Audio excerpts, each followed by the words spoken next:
묵상하고자 합니다.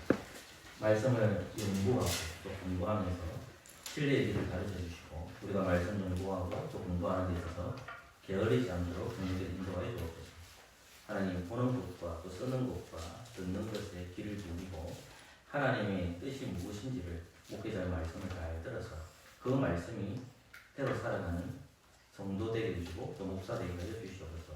전하는 자와 그 말씀을 듣는 모두가 하나님께 은혜 받기를 원하여 예수 그리스도 이름으로 기도합니다. 아멘. 오늘 말씀 10절 25분입니다.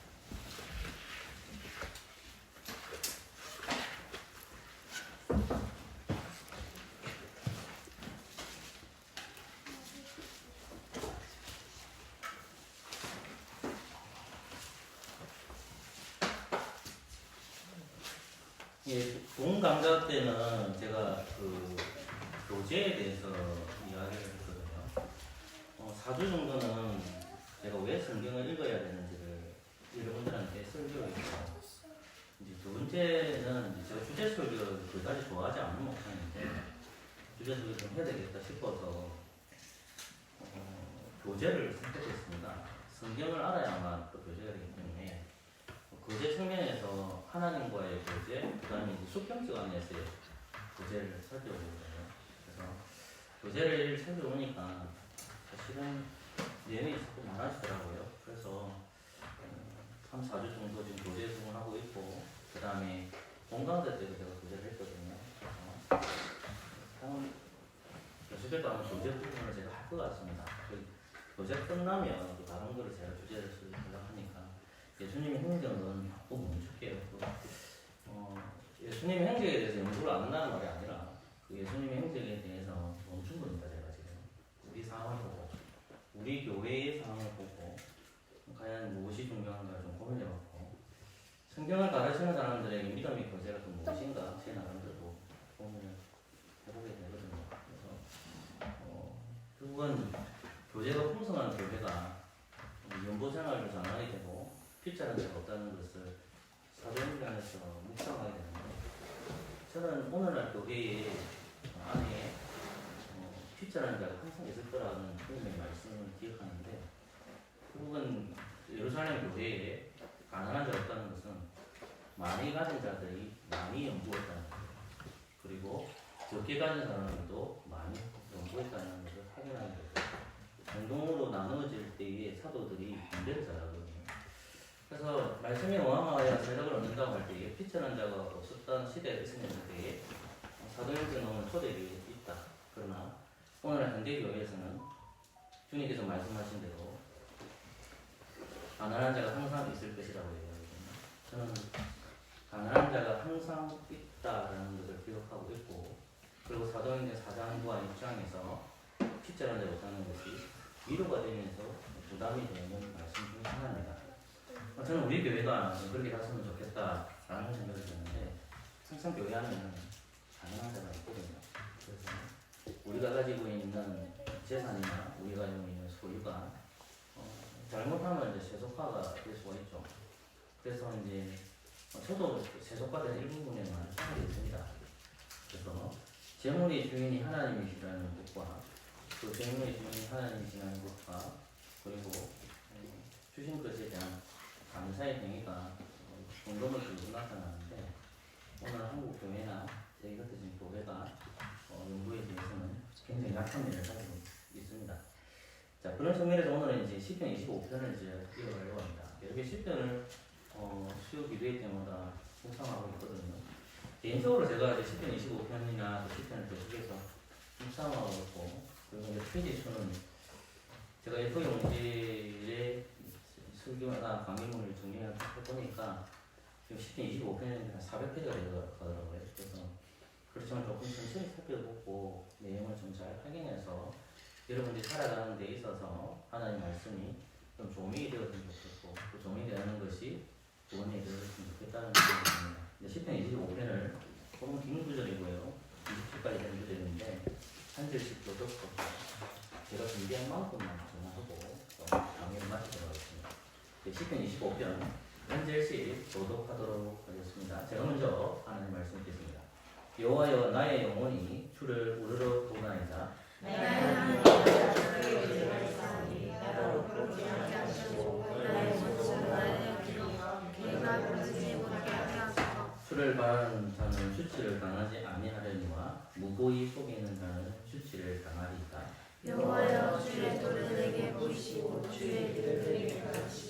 주의 진리로 나를 지도하시고 도움하소서. 그는 내 구원의 하나님이시니 내가 종의 되시기를 바랍니다. 여호와여 주의 존귀하심과 인자하심이 영원시로소서. 주여 그것을 기억하옵소서. 여호와여 내 소시의 죄와 허물을 기억지 마시고 주의 인자하심을 따라 나를 기억하시되 주의 선하심을 인하여 하옵소서. 여호와께서 선하시고 정직하시니 그러므로 그 도의 주의를 교훈하시리로다. 온유한 자를 공의로 지도하시며 온유한 자에게 그 도를 가르치시리로다. 여호와여 공의는 자들과 지지는 자에게 인자와 진리로다. 여호와여 나의 죄악이 중대하오니 주의 이름을 인하여 하옵소서. 여호와의 경외하는 자는 누구며 그 악한 일을 저에게 가르치시리로다. 제 영혼은 평안히 거하고 그 자손을 땅을 상속하리로다. 여호와의 신명이 편애하는 자에게 있으며 그 언약을 저에게 보이시리로다. 내 눈이 항상 여호와를 앙망하면 내 말을 거물에서 벗어나게 하실 것이니로다. 주여 나를 배우고 괴로사오니 내게 부르시사 나를 긍휼히 여기소서. 내 마음이 근심이 많사오니 나를 고난에서 끌어내소서. 나의 공부와 나를 보시고 내 모든 죄를 사하소서. 내 원수를 보소서. 저희가 많고 나를 시기 미워함이니이다. 내 영혼을 지켜 나를 구원하소서. 내가 주에게 대하오니 주의 정죄하게 하소서. 내가 주를 바라오니 성실과 정직으로 나를 보호하소서. 하나님이여 이스라엘을 그 모든 환난에서 구속하소서. 아멘. 시편 25편은 저자가 똑같이 반복되는 것이 이제 다 있습니다. 그래서 제가 지치는 건 있거든요. 왜냐하면 이 다윗의 시를 읽어보면 그 내용이 좀 반복이 많이 돼요. 근데 이제 하나 이제 성경을 읽으면서 공부하면서 깨달아지는 게 뭐냐면 다윗의 인생이랑 내 인생이랑 비슷하다는 걸 많이 깨달았습니다. 왜냐하면 인생의 여정을 이제 저도 이제 50대이기 때문에 30대, 40대, 50대의 느낌이 달라지거든요. 그리고 20대도 그렇고. 근데 이제 이 다윗의 인생을 살아가는 이 기도문을 시편을 보면서 그 인생에 있어서 항상 중심이 뭐냐면 하나님을 바라보는 거예요.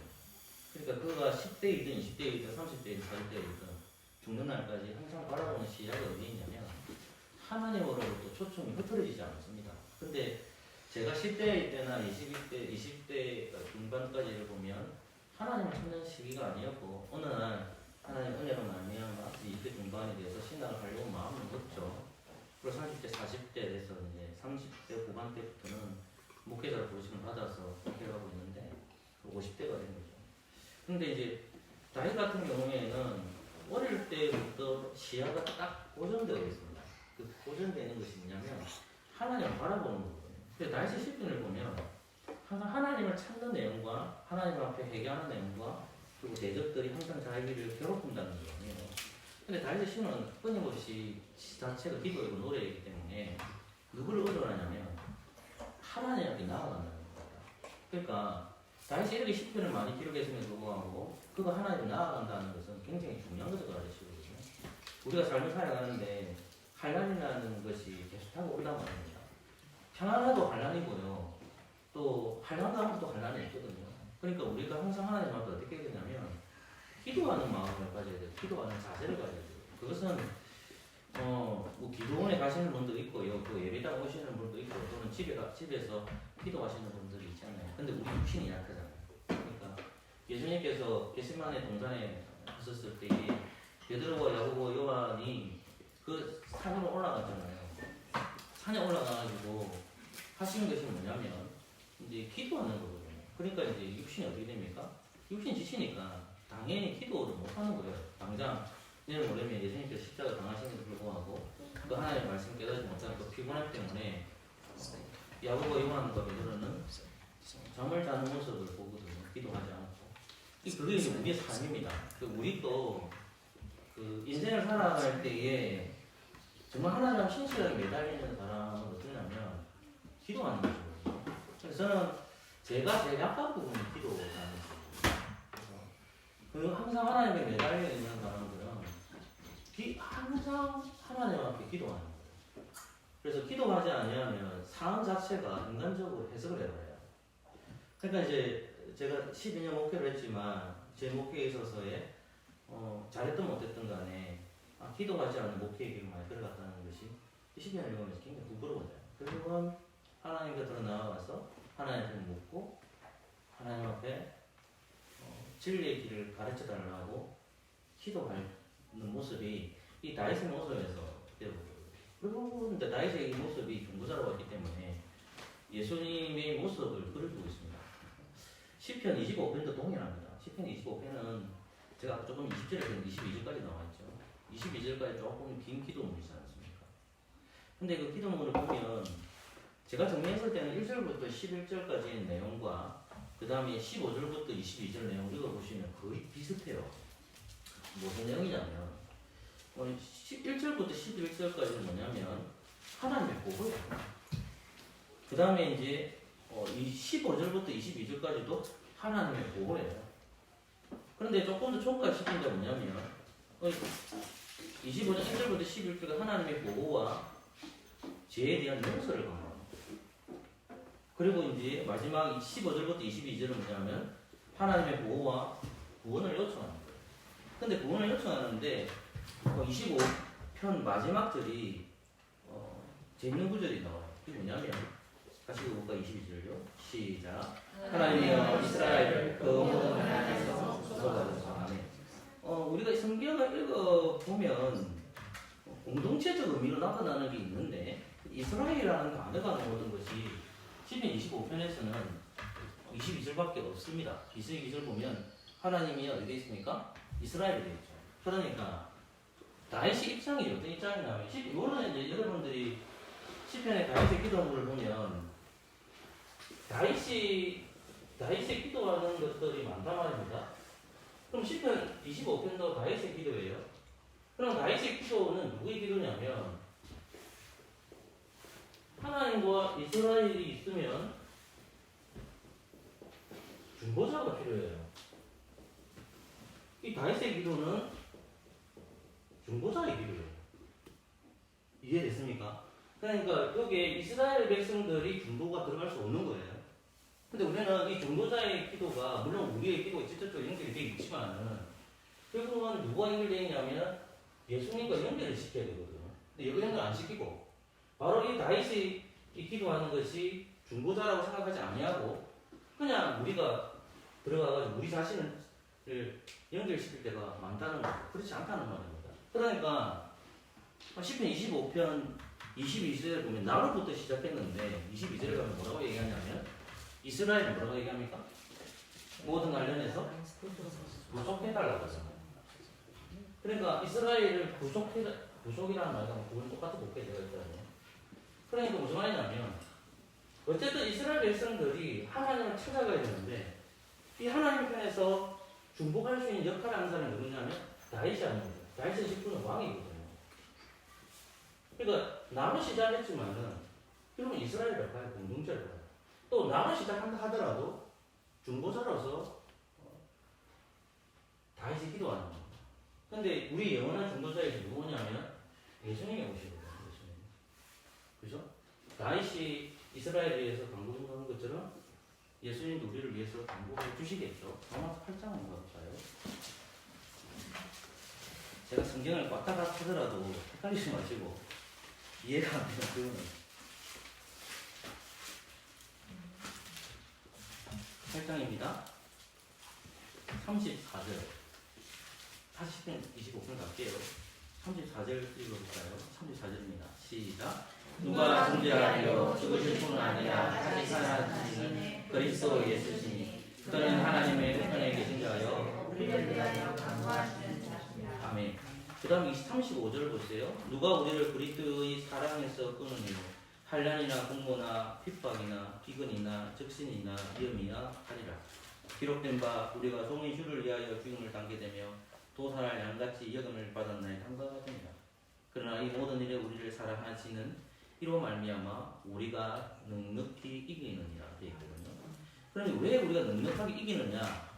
왜 우리가 어떻게 하면 이 대적으로부터 이길 수 있느냐? 그게 뭐냐면 34절 누구도 기도하고 있다는 겁니다.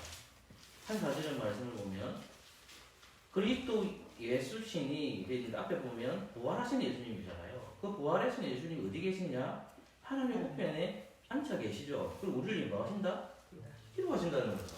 그러니까 다윗이 이스라엘 백성들을 위해서 중보한 것처럼 우리 예수님께서는 다윗보다 더 위대한 왕으로 이 땅에 오셔서 우리를 위해서 기도해 주신다는 것이 저와 여러분들에게 위로가 되어야 되는데 물질 만능주의 사회에서 구원이라는 것이 우리의 값을 매길 수가 없잖아요.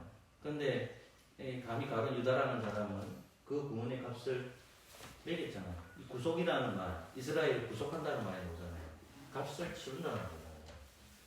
예수님이 우리의 값을 치르는 구원은 구속을 이루셨는데 우리는 그 주님께서 여전히 부활하셔서 하나님 보좌 우편에서 우리를 위해서 강구하신다는 것을 우리가 믿느냐는 질문을 던져보는 거죠. 많은 그리스도인들은 그렇게 얘기하죠. 근데 결국은 이제 이 다윗이 고백하는 것이 뭐냐면 장차 오실 예수 그리스도께서 우리를 중보해 주실 건데 지금 이 시대에는 중보자가 누구냐면 다윗이 그 역할을 감당하고 있는 겁니다. 근데 우리는 다윗보다 더 위대하신 그리스도께서 우리를 위해서 중보하신다는 것이 기도해 주신다는 것이 우리가 이루어야 되죠. 그것을 믿는 사람들은 어떻게 되냐면 여러분이 모든 상황에서 무슨 문제가 벌어졌을 때에 하나님 앞으로 나아가야 되죠. 나라는 존재가 중보자가 돼요. 그 중보자가 예수님이잖아요. 그죠? 그러면 여러분들이 무슨 문제나 상황에 있었을 때에 어떻게 해야 되느냐? 그리스도 이름으로 기도하는 거죠. 성령님을 통해서 그리스도 이름으로 기도하는 겁니다. 근데 예수님은 끊임없이 우리를 뭐 해주신다? 기도해 주시죠. 그러면 예수님이 우리를 위해서 기도해 주신다고 했을 때 반대로 생각하면 성령님은 우리에게 기도해 주시냐를 물어봐야 되죠. 그 위에 8장 위에 보면 조금 전에 읽었던 8장에서 그 위에 보면 뭐가 나오냐면 성령님이 신이 우리를 위해서 기도하신다고 나와요. 그게 무슨 말이냐면 예수님이 우리의 중보자가 되어 주신다고 할 때 우리가 가만히 있으면 안 되고 우리 보고 기도하라면 기도하지 말라고 합니까? 기도하라고 하잖아요. 그러니까 기도하라고 했으면 우리 누구의 이름으로 기도해야 됩니까? 예수님의 이름으로 기도하죠. 그러면 예수님으로 고백해 주신 분은 누구예요? 성령님. 그럼 성령님도 우리를 위해서 기도해 주시고 예수님도 우리를 기도해 주시는데 문제는 뭐가 문제가 있는 거예요? 제발 부탁인데 하나님에게 불평불만하지 마시고 해. 그러면 불평불만하면 내가 초라해져요. 그냥 내가 문제인 거예요. 내가 문제예요. 내가 하나님 앞에 기도하고 있느냐는 질문 던져야 돼요. 그게 굉장히 중요해요. 근데 다윗은 그렇게 해요. 근데 예수님도 그렇게 하셨어요. 그래서 그러면 우리도 동일하게 어떻게 해야 되느냐? 하나님 곁으로 나아가야 되는데 하나님 곁으로 나아가는 것이 뭐냐? 기도. 그러니까 이 시편 25편도 뭐냐면 중보자이신 다윗이 나타나고 있지만 우리의 영원한 중보자이신 예수 그리스도께 기도하고 있다면 우리도 동일하게 어떻게 되느냐? 시편 25편을 읽었다.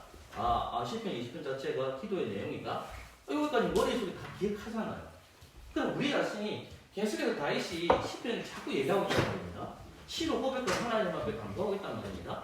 우리 스스로가 어디로 나아가야 되는 거죠? 하나님께서로 나아가야 돼요. 중하나, 엄마 들어야지. 엄마 들어야지. 앉아야지. 잘 앉으세요. 아빠 옆에 앉아요. 오케이. 자, 그래서 여기 부분이 역수로 중요합니다. 기도하는 거에 있어서는 중요하기 때문에 우리 스스로 생각해보고 위험한 삶의 표현에서 나는 어떤 모습으로 살아가지? 라는 질문을 던져야 됩니다. 한순간 은정이가 기도하는 모습을 잘 못 보거든요. 그거는요, 왜 기도하는 모습을 못 보느냐? 그 뻔해요. 부모가 기도 안 해줘요. 그 8%만. 그러니까 저도 부끄러운 거지.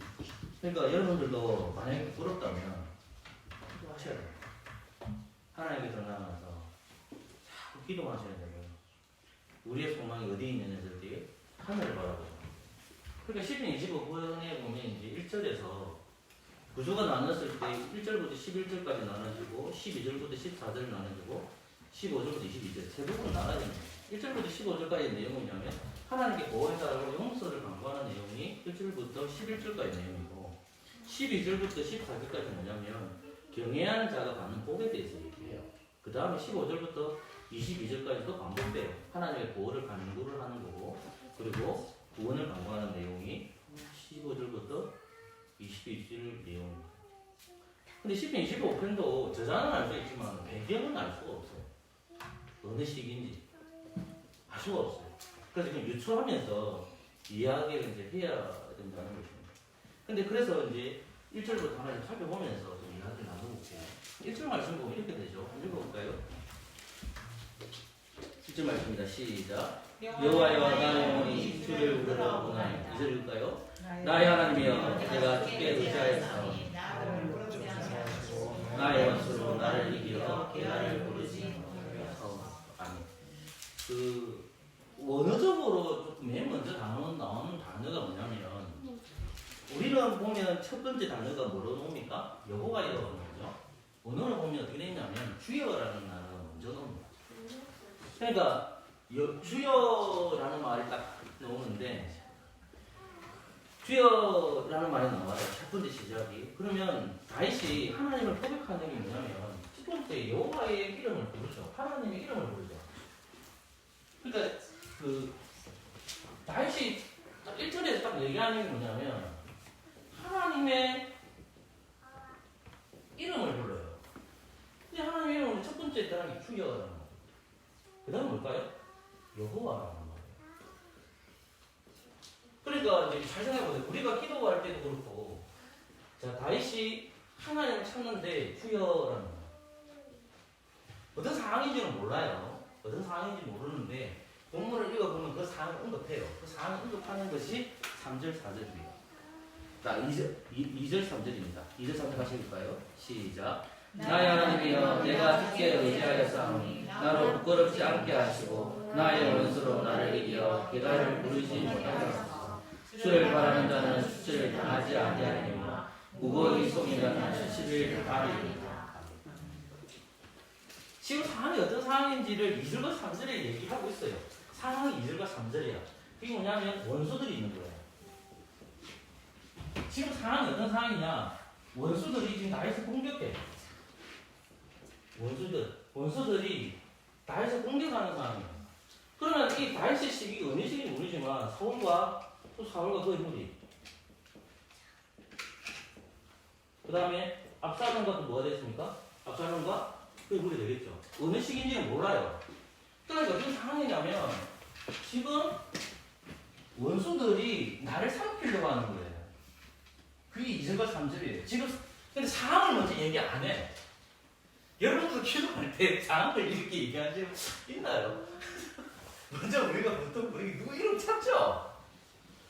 왜 그러니까 하나님을 찾는 거예요. 그러면 하나님을 찾으면서 내 상황을 얘기하는 거잖아요. 다 똑같아요 지금. 그러니까 하나님을 부르는데 여호와라는 말도 안 쓰고 여호와 니시라는 말도 쓰지 않고 맨 먼저 나오는 뭐냐면 주여라는 말. 주여 뜻이 뭡니까? 주인이라는 말이에요. 그러면 지금 다윗이 하나님의 이름을 딱 시작할 때에 내 인생에 있어서 내 생명의 근원의 주인은 누구란 말입니까? 하나님입니다. 그래서 주여라고 했습니다. 이해됐습니까? 자, 그리고 나서 이제 나오는 것이 여호와 스스로 계신다라는 말을 합니다. 그런데 그 다음 구절입니다. 나의 영혼이 우러러보나이다 되어 있죠. 나의 영혼이 우러러보나이다. 우러러본다는 말이 어떤 말일까요, 여러분? 우러러본다는 말은 나의 얼굴을 이렇게 머리 박고 있다가 어디 되죠? 높이 든다. 들어올린다는 말이에요. 알겠습니까? 내 얼굴을 이렇게 들어올린다는 거예요. 그러면 들어올린다는 말은 어디를 본다는 거죠? 예, 하늘을 본다는 거예요. 하늘에 누가 있기 때문에.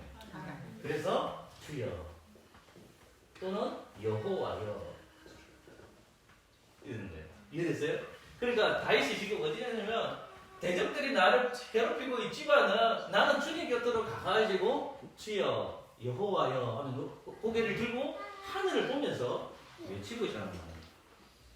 나의 영혼이 주를 우러러보나이다. 그러니까 하나님 곁으로 나아가서 하나님께 다 기도하는데 그런 환난 가운데 속에서도 당신은 나의 주님이십니다.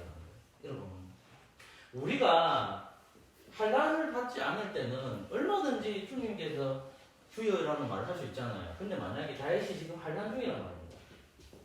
근데 그 환란 중에 어디를 바로 갑니까? 주여라는 거죠.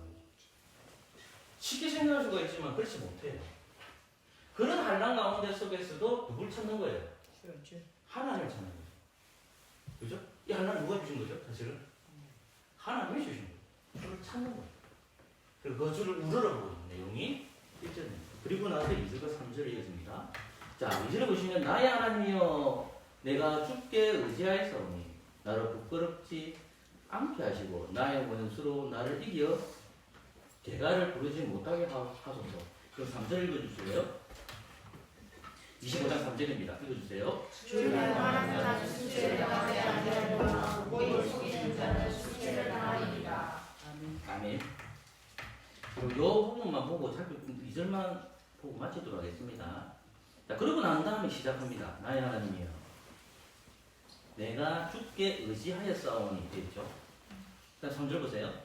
주를 바라는 자는 2절 보세요. 나의 하나님이여 내가 주께 뭐라 됐죠? 의지. 다윗은 누구를 의지하죠? 하나님을 의지하죠. 또 3절에 보면 다윗은 누구를 바라보고 있죠? 하나님을. 자, 다윗은 어떻게 되냐면 하나님을 바라보고 있고 하나님을 의존하여요. 시야가 딱 고정되어 있는 겁니다. 안 흐트러져요. 딱 고정되어 있어요. 아, 내가 하나님을 바라보고 있습니다. 내가 주님을 의지합니다. 그렇게 되어 있는 겁니다. 지금 2절과 3절에서 그렇게 언급하고 있습니다. 그런데 2절 말씀 보십시오. 내가 주께 의지하였사오니 나로 뭐됐죠? 부끄럽지 않게 하시고 나의 원수로 나를 이기어 뭐됐죠? 개가를 부르셨어요. 자, 개가가 뭐죠? 성전가죠. 성전가. 누가 성전가를 못 부르게 합니까? 원수죠. 그러면 보세요. 원수가 있고 다윗이 있습니다. 다윗이 무엇이 당하지 않게 하라고 말합니까? 부끄러움이죠. 자, 3절에는 부끄러움은 뭐로 표현되어 있죠? 수치라고 표현되어 있습니다. 그죠? 그리고 원수에게는 뭘 주지 마라? 개가죠. 개가가 뭐다? 승리의 노래, 성전가입니다. 이해됐죠? 그 다음에 보십시오. 자, 그 다음에 여기 보면 이 수치를 당하는 자들이 하는 말들이 뭐예요?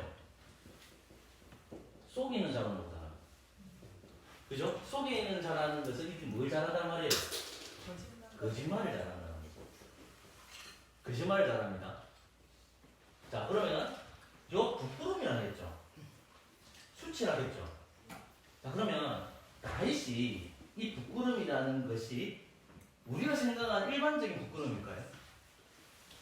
아니겠죠. 그러면 이 부끄러움이라는 뭐겠습니까?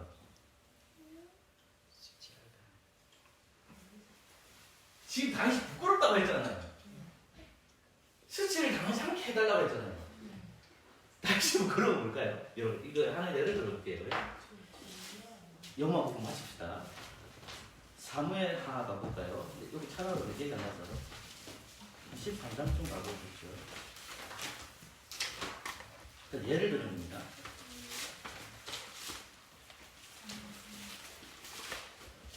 12장입니다, 여러분. 자, 12장 내용을 보면, 자, 1절을 제가 읽을게요. 여호와께서 나단을 다윗에게 보내시니 와서 저에게 했을 때, 한 성에 두 사람이 있는데, 하나는 부하고 하나는 가난하다 되어 있잖아요. 자, 2절에 보면, 그 부한 자는 누굽니까? 누구를 비유한 거죠? 다윗이죠. 그 가난한 자는 누구예요? 가난한 자는 누구죠? 아닙니다. 누구죠? 예, 우리의. 그러니까 그렇죠. 예, 다윗과 밧세바를 가름하는데 우리아의 아내잖아요. 그게 이제 밧세바잖아요. 자, 그러면 가난한 자는 다윗의 장수를 비유한 겁니다. 그죠? 자, 그런데 이것을 누가 고발하고 있죠, 지금? 나단이 고발하죠. 그게 부끄러운 겁니다. 여기 어렵습니까, 제 말이? 제 말 더 이상 설명을 해야 돼요? 지금 무슨 말이냐면, 자, 창세기 3장에 가보세요. 아담과 여자가 왜 부끄럽죠? 예? 사람과 나무를 얻었기 때문에 부끄러운 거죠. 그게 맞습니다. 하나님의 말씀을 얻는 게 부끄러운 거죠. 간단해지면 부끄러운 게 뭐냐? 내가 하나님 말씀대로 안 사는 게 부끄러운 거예요.